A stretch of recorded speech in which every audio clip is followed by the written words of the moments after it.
Que jogador de time mineiro você se lembra ter sido convocado para a seleção, hein? Olha só, depois que saiu o Arana, entrou o Paulinho. O Atlético segue tendo, mas os outros, América e Cruzeiro também já tiveram, e nós vamos falar sobre isso e muito mais da seleção e da data FIFA no Rotas da Bola de hoje. Tudo sobre futebol internacional. Rotas da Bola.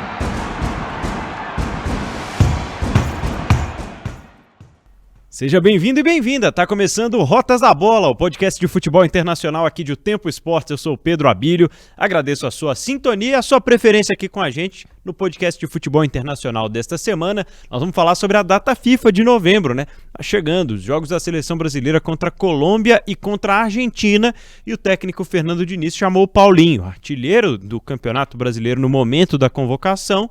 Ele vinha tendo uma temporada de muitos gols aí pelo Atlético e foi coroado com essa convocação já no fim do ano, neste início, né, de era do Fernando Diniz na seleção. Mas quem são os outros, né, além do Paulinho e do Guilherme Arana, representantes do futebol mineiro que já vestiram a camisa da seleção brasileira?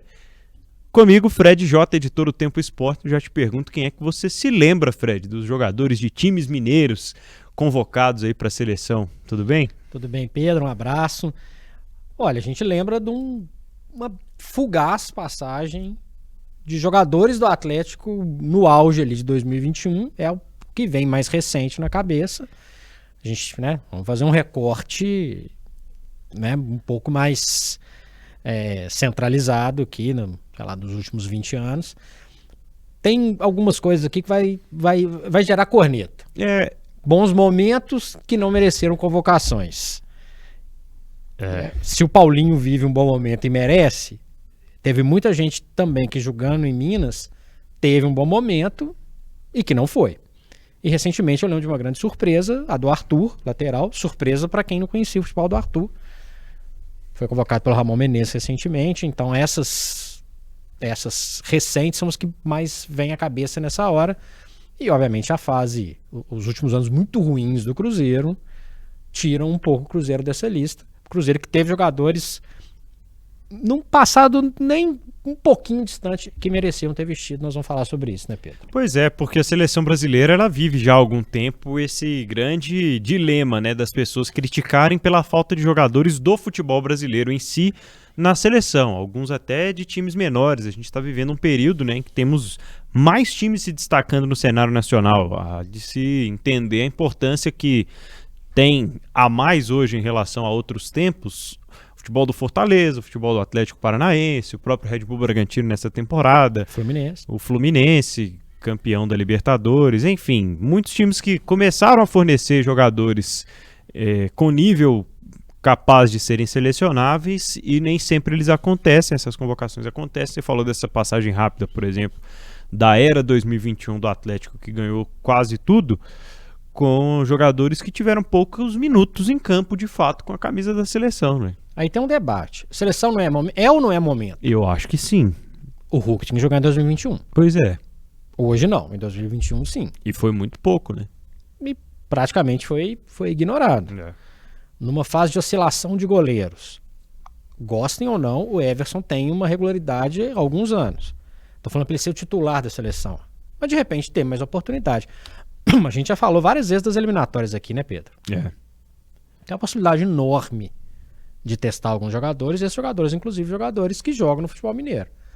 Então, 2021, por exemplo, Hulk e Everson mereciam ter jogado mais algumas vezes, além do Guilherme Arana. O Guilherme Arana foi o jogador mais vezes convocado pelo Tite, né? Mais vezes convocado pelo técnico Tite, o ex-técnico da seleção brasileira. O chamaria até para a última Copa do Mundo, mas ocorreu de a lesão do Guilherme Arana tirar desse período preparatório mais importante e mais próximo também do Mundial. E nessa recuperação ele já conseguiu restabelecer o seu contato, mas ainda não é regularmente, tanto que nessa data FIFA de novembro acabou preterido pelo Fernando Diniz. Sobre o Arthur do América, ele vem de uma transição, né, do Ramon Menezes na seleção, enquanto campeão sul-americano sub-20. Ele já tinha uma confiança em vários jogadores daquela conquista e resolveram chamá-los. isso acabou também turbinando, né, a visibilidade desses jogadores para o futebol europeu. Foi uma das últimas lembranças, né, do Arthur ainda como jogador de time brasileiro, né, porque logo ele foi para o Bayer Leverkusen da Alemanha. E a gente já citou aqui um contexto histórico em relação principalmente a América e Cruzeiro. O Cruzeiro que teve ali naquela onda de títulos de Copas, e acho que dá para dizer ali do início da década de 90 até o início ali dos anos 2000, um período com mais jogadores fornecidos para a seleção, né, Fred? O que eu reclamo de um tempo para cá, e aí eu acho que vale não só para o Cruzeiro, mas a gente pode começar pelo Cruzeiro, é o seguinte: 2013, 2014, o Cruzeiro ganha 2 campeonatos brasileiros. Isso. O Everton Ribeiro, por exemplo, vai ter chance na seleção anos depois. Pois é. Acho que tem uma dificuldade no olhar, e aí a gente pode falar de várias situações, não só o olhar direcionado para o futebol estrangeiro, como também, e aí não dá pra gente fugir do assunto que tem bairrismo. Tem bairrismo. E pra mim o maior bairrismo, e aí eu vou falar de Atlético, Cruzeiro, de América, do que você puder imaginar, é o Fábio não ter tido uma possibilidade de jogar na seleção durante alguns trechos desse século. Ele é convocado para a Copa América, antes de se tornar jogador do Cruzeiro, inclusive, era jogador do Vasco. Com o Vasco. 2004, aquela conquista com o gol de empate do Adriano no fim do jogo e tal. Ele voa no Cruzeiro, bicampeão brasileiro, bicampeão da Copa do Brasil, em altíssimo nível. E vários momentos diferentes, né? Vários momentos diferentes, na primeira década dele, na segunda década dele no Cruzeiro. E o cara não vai? Assim... E é uma coisa que a gente sempre tentou... Não tem uma explicação. Buscar essa explicação, e ela sempre vem meio que velada, mas que vai de encontro a questões comportamentais, a questões políticas, a questões que nunca envolvem de fato o desempenho e o momento em si do jogo, e que muitas vezes outras convocações por essas questões políticas aconteceram de forma escancarada, né, de jogadores que tinham uma importância de mercado, tinham uma necessidade de seleção para serem comercializados com o futebol europeu, favorecimento a determinadas camisas do futebol brasileiro, quando o assunto é esse, né, de convocar jovens jogadores para que eles sejam negociados, e uma descentralização que até hoje não acontece, né? Acontece muito pouco. Não acontece, e trazendo aqui para o recorte mineiro, né, voltando a 2013, o Dedé jogou muita bola, não jogou não? Jogou. Verdade. Não foi uma figura constante na seleção. Né? Tô falando que é para convocar os 11. Não é isso. Mas Fábio, sem dúvida. Dedé, sem dúvida nenhuma. Everton Ribeiro já merecia uma chamada. Para ficar nesses 3, tá? Lembrando que tem uma coincidência ali de época, que o Cruzeiro é campeão brasileiro, o Atlético é campeão da Libertadores. E da Copa do Brasil logo em seguida com os dois decidindo. Tinha outros jogadores do Atlético também que mereciam ter mais possibilidade. Vai ter uma discussão eterna, que aí passa qualquer barreira, se o Ronaldinho deveria estar ou não na Copa de 2014. Ronaldinho já na fase descendente da carreira dele. Eu acho que um jogador do Ronaldinho você nunca dispensa. Não era para ele ser o titular da seleção brasileira, não. Mas é uma qualidade diferente. Né? Qualidade, é um cara que quer segurar a bola, é um cara que quer deixar um ou outro na cara do gol. Lembrando que em 2014 vão para a Copa do Mundo Vitor, Jô e Bernard. Isso. Né? O Bernard até acaba começando o 7-1. Mas tinha mais jogadores também que, na minha avaliação, mereciam ter tido uma longevidade maior na seleção. Nenhum deles fica muito tempo, nenhum deles se firma como titular, aliás, não tem oportunidade praticamente de jogar. O Vitor já tinha sido convocado antes, o Jô também. O Bernard, que era uma novidade, vamos dizer, novidade atleticana ali. O Marcos Rocha não merecia uma chance, não? Pois é, teve poucas convocações nesse período. Teve essas convocações para o Superclássico das Américas, que até o Henrique do Cruzeiro foi, por exemplo. Já numa fase pior do que ele tinha. Ele tinha fases melhores, ele vai depois, né? É o que eu ia falar, que em alguns momentos desse período nos anos 2010, houve vários jogos em que a seleção convocou só jogadores do futebol brasileiro, né? Como nesses superclássicos, como em outros amistosos, e alguns jogadores foram convocados nessa ideia, né? Aí era uma outra dimensão. O próprio Ronaldinho Gaúcho, a última vez que foi de fato convocado para um jogo de seleção, foi nessa condição, né? Mas era assim. E quem tá ouvindo a gente e também vendo, não é que um chororô, não. A gente falou muito no Rotas da Bola sobre descentralizar, tanto mundialmente algumas coisas, e aqui a gente está falando de uma situação que causa estranheza, porque a quantidade de títulos... Vamos fazer esse recorte então, Pedro, de 2013 para cá. Foram 3 brasileiros, 2 do Cruzeiro, 1 do Atlético, 3 Copas do Brasil, então tem 6 títulos nacionais. 6. Não é possível, não é possível que tão poucos jogadores tiveram possibilidades.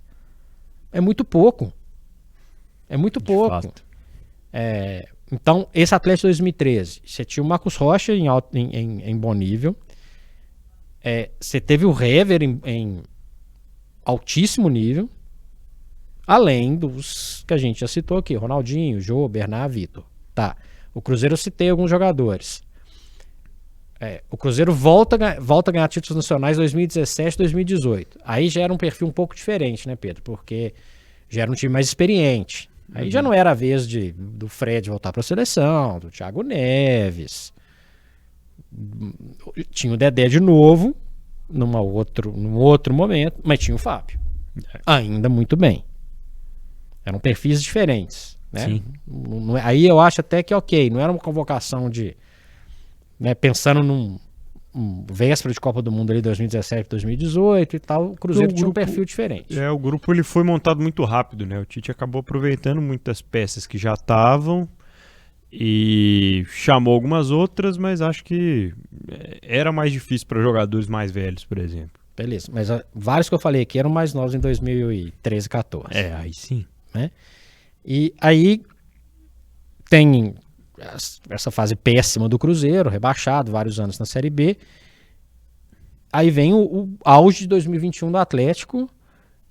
Beleza, o Everson teve uma chance de ir lá treinar, né, com a turma, o Hulk também foi lá treinar, o Arana foi o que mais se destacou.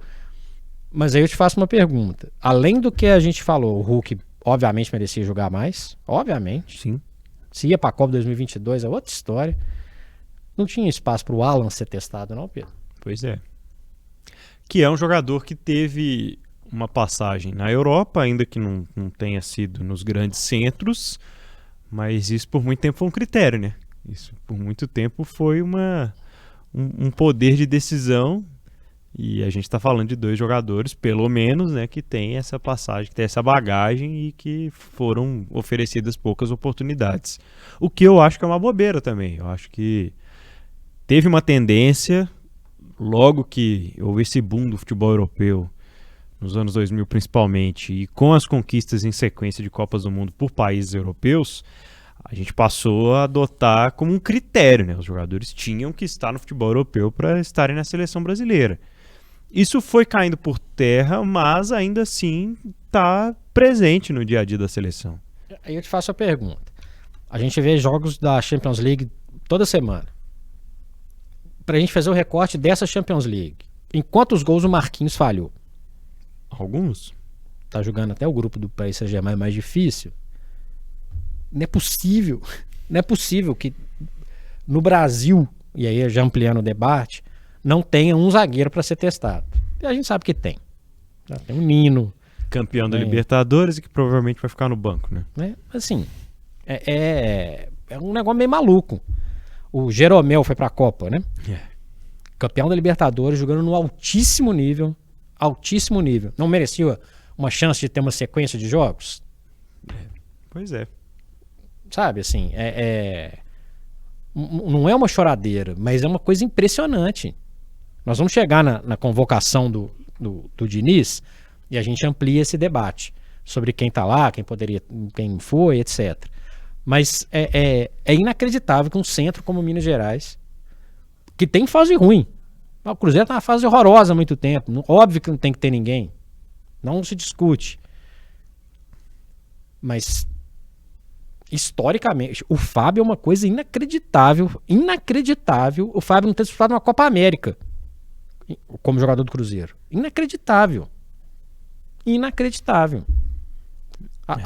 Hoje dá pra discutir que... É difícil discutir que Alisson e Ederson são dois dos goleiros mais importantes do mundo. Beleza. 2014, o Júlio César foi titular da seleção brasileira jogando no Canadá. Né, assim. Entre outras situações.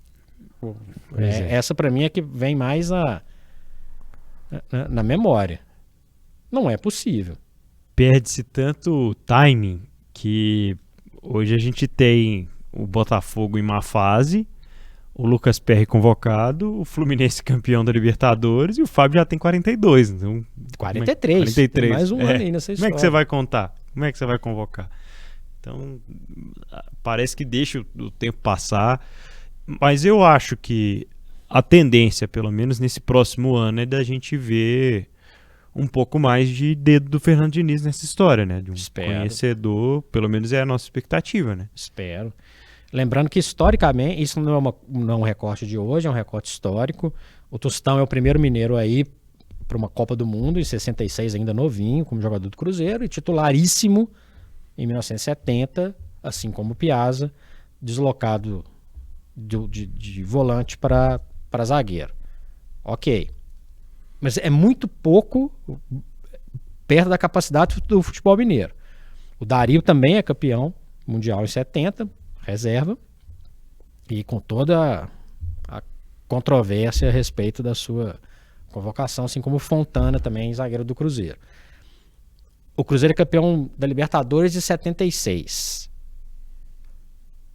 O Nelinho joga as Copas de 74 e 78. Eu vi o Nelinho no final da carreira monumental.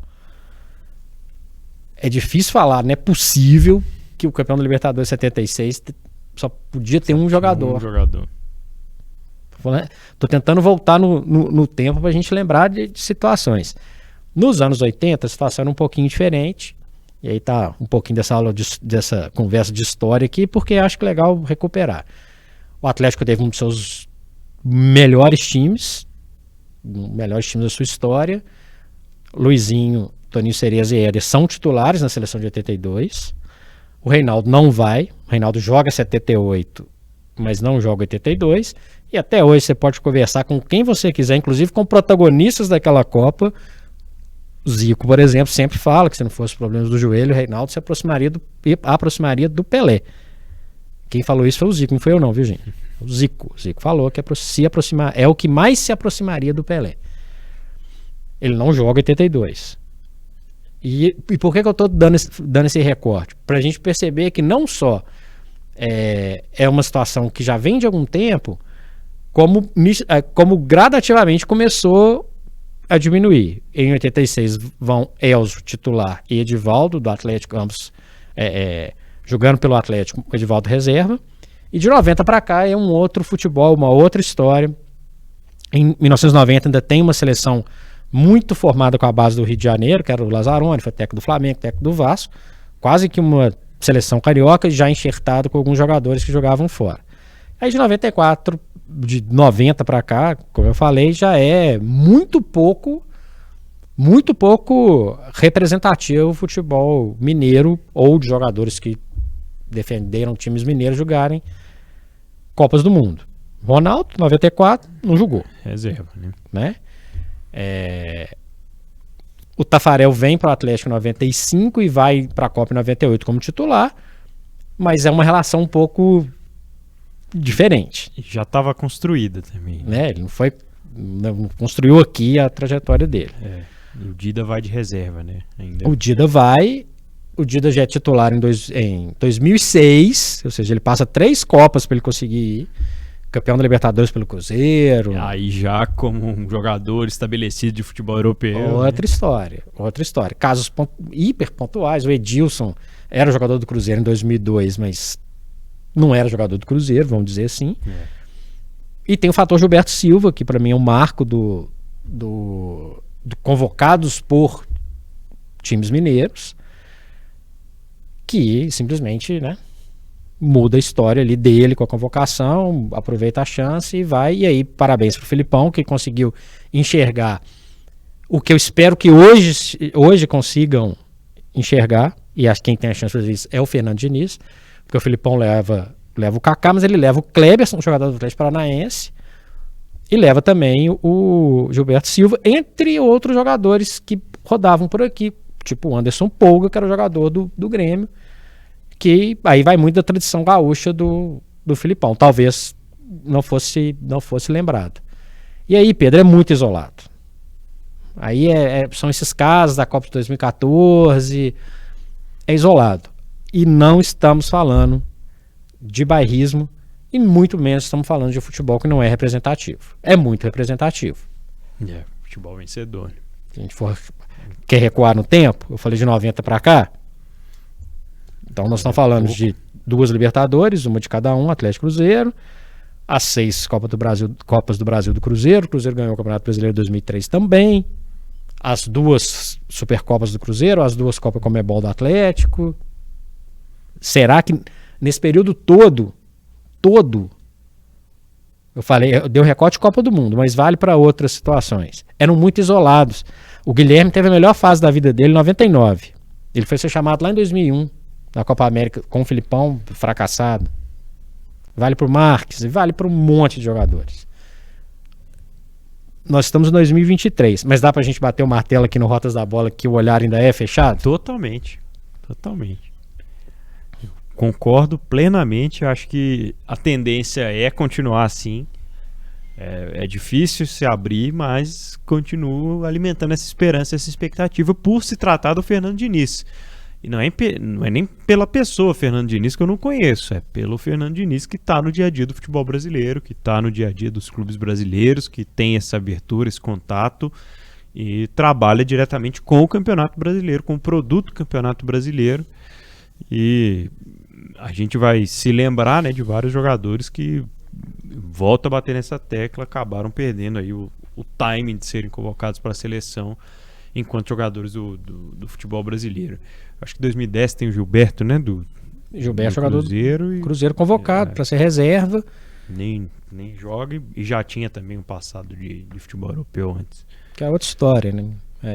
Mas esse olhar precisa. E certamente o Rotas da Bola lá de Porto Alegre talvez pensa nisso. O Rotas da Bola do Nordeste pensa nisso.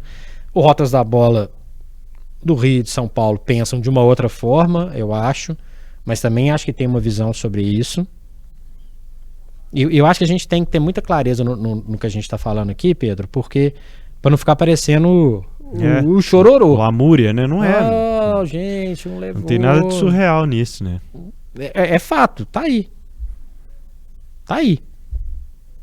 E coincidentemente, o Arana volta à seleção, não nessa próxima data FIFA, mas ele volta à seleção num período ainda de estabilidade, que também é um reflexo de um passado. Joga muita bola, mas não está na melhor fase. Então tem muita coisa.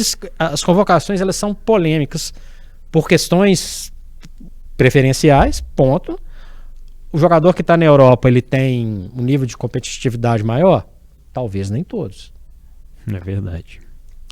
Bom, vamos a esse tempo final aqui para a gente falar um pouco então sobre os convocados, os jogadores que vão entrar em campo nos próximos dias com a seleção brasileira e aqueles que ficaram de fora. Só que antes eu quero falar para você do jogo mais importante do ano. Não é Brasil e Argentina no Maracanã, é o jogo da KTO. Convocados KTO edição Minas, hein? Já imaginou disputar uma partida ao lado de grandes nomes da internet, do rádio e da TV? Promoção Convocados KTO tá aí, viu, Fred? Pois é, da edição Minas, né? Isso. Então acesse o site kto.com, faça o seu cadastro e o primeiro depósito, utilizando o cupom JOGOKTO. Depois é só torcer para ser um dos 10 convocados para jogar no dia 8 de dezembro lá no Mineirão, viu, gente? E o jogo tem transmissão na internet, tem narração e comentários de vários craques do rádio esportivo, Pedro Abílio. Já imaginou marcar um gol lá no Gigante da Pampulha? Acesse o blog da KTO e saiba mais, exclusivo para maiores de 18 anos. Jogue com responsabilidade, hein? Fred, vamos lá então. Colômbia e Argentina, os adversários da seleção brasileira. Primeiro ponto para mim em relação ao Marquinhos, né? convocação do Marquinhos é uma convocação meio que força a barra, porque era um jogador de confiança do Tite, até onde eu sei, não era um jogador de confiança do Fernando Diniz. E aí vai a corneta que eu acabei... Volto com a corneta que eu fiz um pouco antes.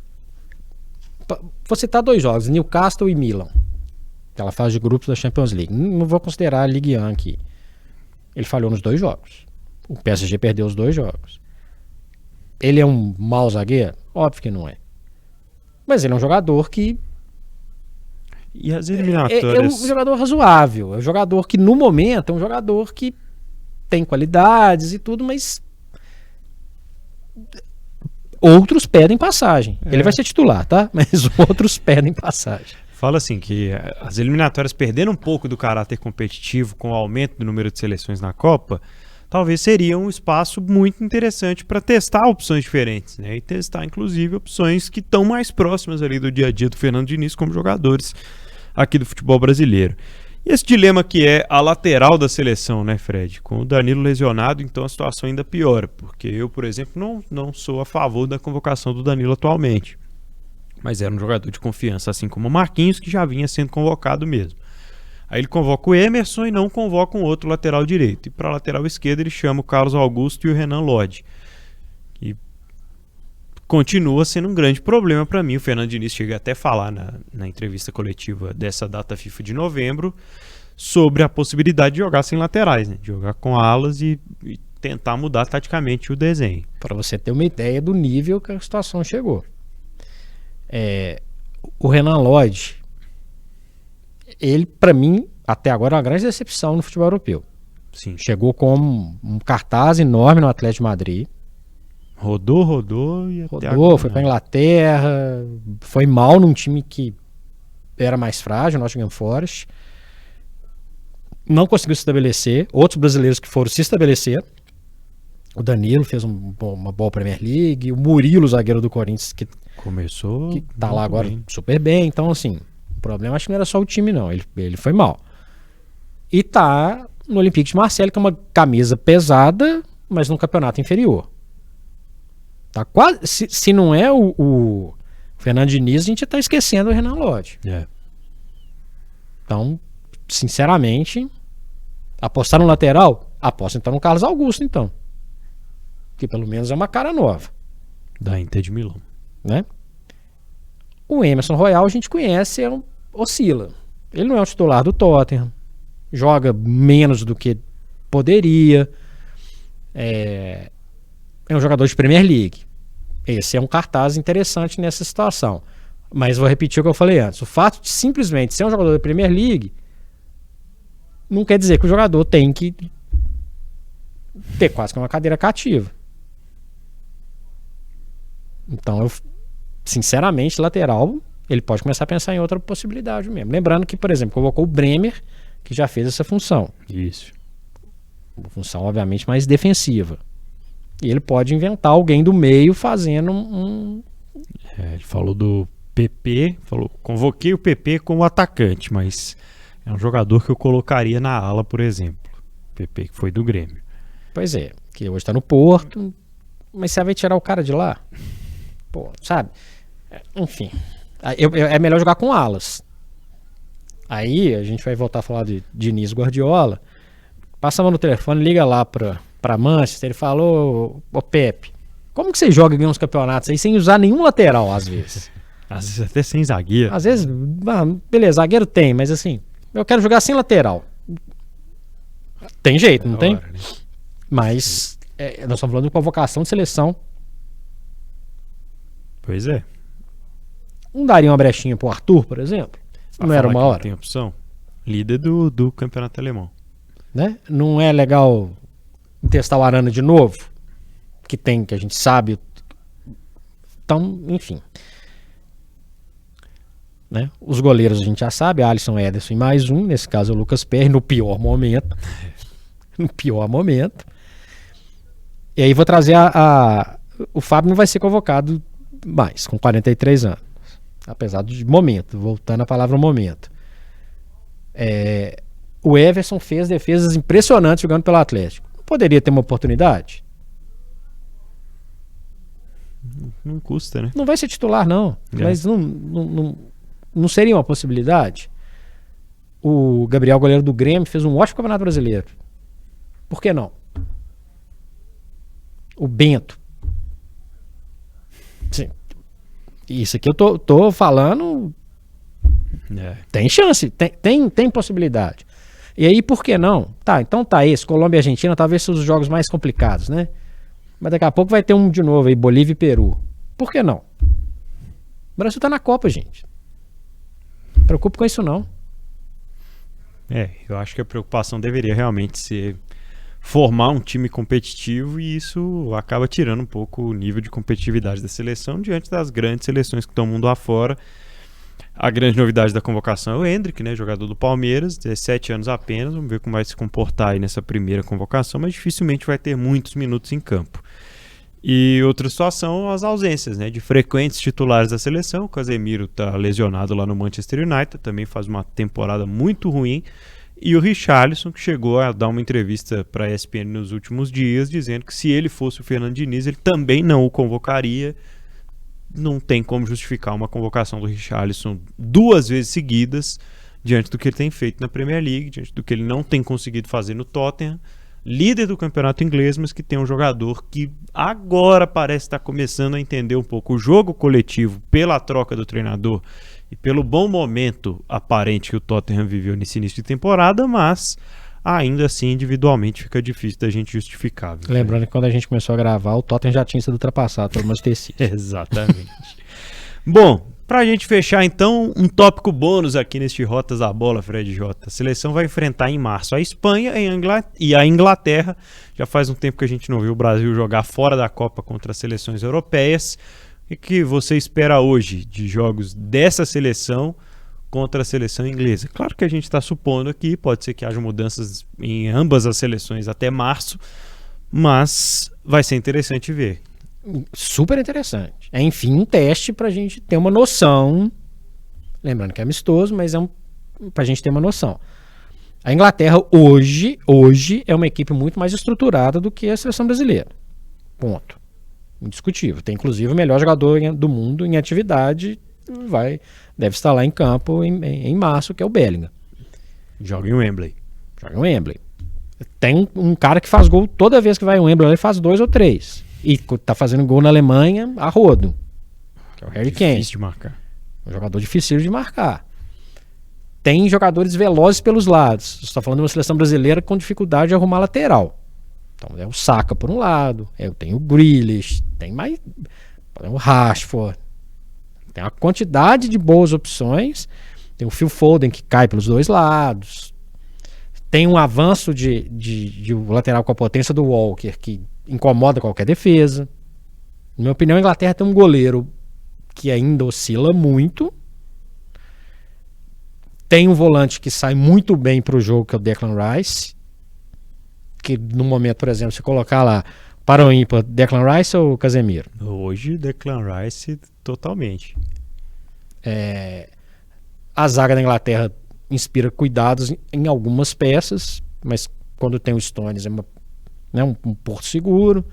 A Inglaterra é um time que joga junto há muito tempo, renovou algumas peças e hoje é um time, por exemplo, mais confiável do que era lá na Copa 2018, por exemplo, que chegou à semifinal, mas sujeito a chuvas e trovoadas. É um time mais estável. E a Espanha tem um time muito jovem, né, Pedro?